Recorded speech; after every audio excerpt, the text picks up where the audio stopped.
Hello, we are here to react to the final episode of Lower Decks. Not only the final episode, but also the entire show because it's finished. This is the end of Lower Decks, the show the Star Trek show which I probably had the most.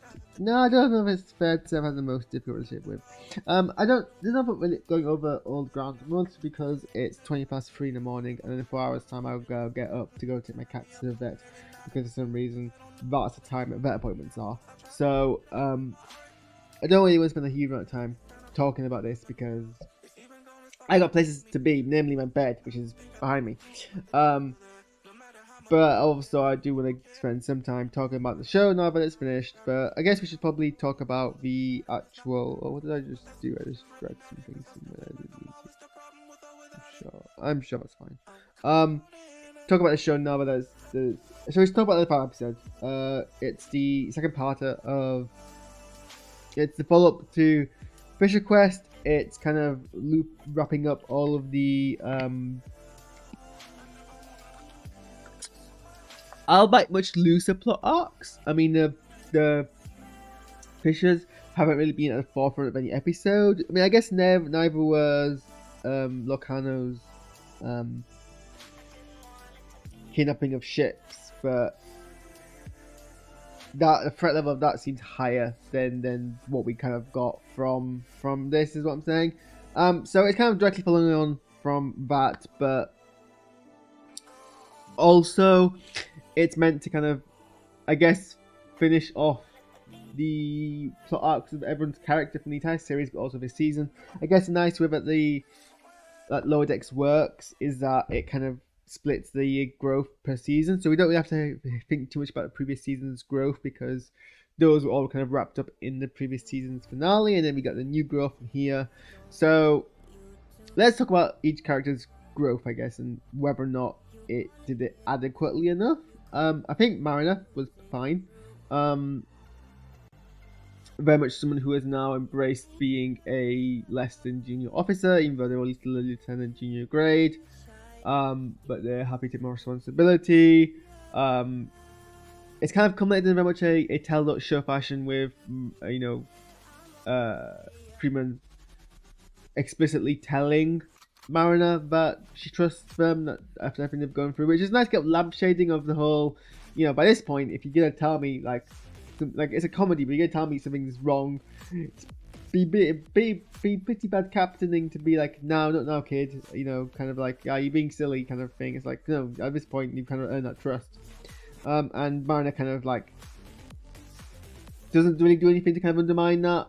Doesn't do anything proactively to progress. It's like Mariner's already kind of reached their evolution like last season, and so they don't really grow much in this season. There is some bits in the early episodes where they kind of have this crisis of what kind of leader they're going to be, but we don't really like delve in that too much because I think actually the character has already reached their growth in the last season, so that kind of already has now happened, and we just kind of reinforce that.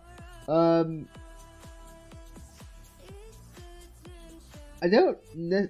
Boimler's the one with the most ambition and the character with the most arc drive, like in universe. And I don't know if that really. I mean, that was kind of the motivation behind them trying to emulate the alternate version. Boimler was so big so they could actually reach all the successes that they had reached.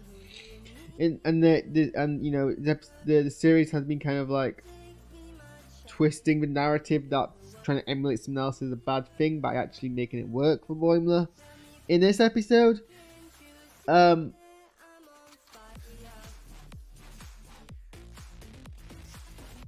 that's not really delved with a huge amount. There's a culmination of a plot, which is Boimler destroying the pad with potentially all the answers on.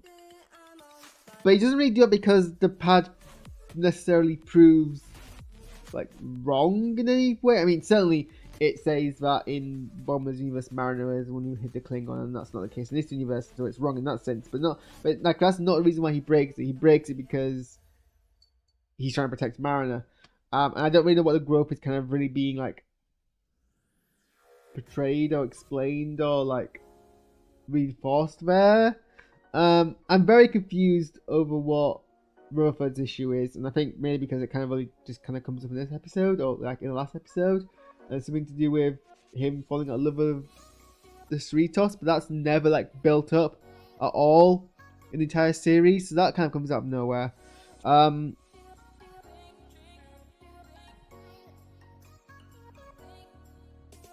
Again, Tendi's whole conflict with T'Lyn again comes out of nowhere because they already had that whole issue in a single episode, and it was resolved in the end of the episode, and then they kind of like go back on it and like act as if it wasn't resolved and it's still a conflict in this episode to then be re-resolved. It doesn't really get this kind of focus. So yeah, I don't actually, now I break down this episode in my mind, I don't think it's a particularly good episode. Certainly there are better Lower Deck episodes. I don't think anyone really earns a growth. We kind of just see Cerritos at its healthiest, at its less dysfunctional, at its less kind of self-backstabby. But it's also kind of already been that way for a while. This is like the Cerritos if it was always the functional crew, without any of its kind of flaws it has before. But that's like, so there's not really been much growth in this season, let alone this episode.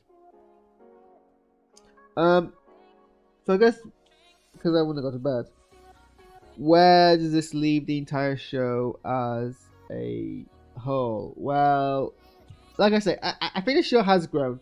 I didn't like the first season. It was too much comedy, not enough Star Trek. That's, again, a personal taste thing, but that's just ultimately what the show was for me. Then second, third season onwards, and fourth, fifth season, it was able to mix the comedy with the actual drama, the growth, the examinations, the actual trickiness of it. And it kind of did grow, and I think, it reached its peak in season 4, and then season 5 was just kind of like treading water, kind of like... Season 5 was kind of the prize of 4 seasons of growth, which is fine, but then it's like, well, where do we go from here? Like, we still want to tell a story. Maybe using this as a case study is kind of maybe a good thing that Merlin ended when Merlin ended, on the actual, like, revelations, because once you get the revelations, where do you kind of go from there? It's not entirely clear. But like, I don't know, in retrospect, I didn't like the first season, but I liked the seasons afterwards. I think there was some nice bits. There's some episodes which were just like, I just didn't care about any less, and there were episodes which I thought were pretty good. People are acting as if this is like one of the best Star Trek shows. I don't think you can really compare it with other Star Trek shows, because it's trying something different, completely different. It certainly has like core Trek values, but there are obviously better Star Trek shows at being Star Trek. It's 3:30 now. I have got to go to bed. I don't think I'm gonna really say anything more than what I've already said. So, I've been Harris. This is Lower Decks. I do hope, though, on the final note, I do hope we see these characters again. And we've established that a lot of them do work in live action, that they cast them, and they design the character designs on the live action actors. And you can always do shorts, you can always do other reprisals. There are a multitude of characters who come back in further Star Trek shows.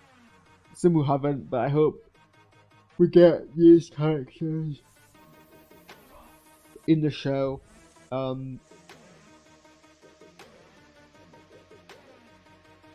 In the future.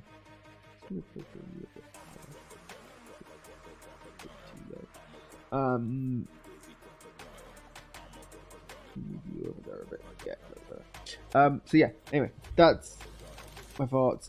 Thanks for tuning in, and don't know what I'll be doing tomorrow, because I'm going somewhere on Saturday, so I'm busy doing stuff. Anyway, I gotta go to my cats to the vet in 4 hours, so get out of my house.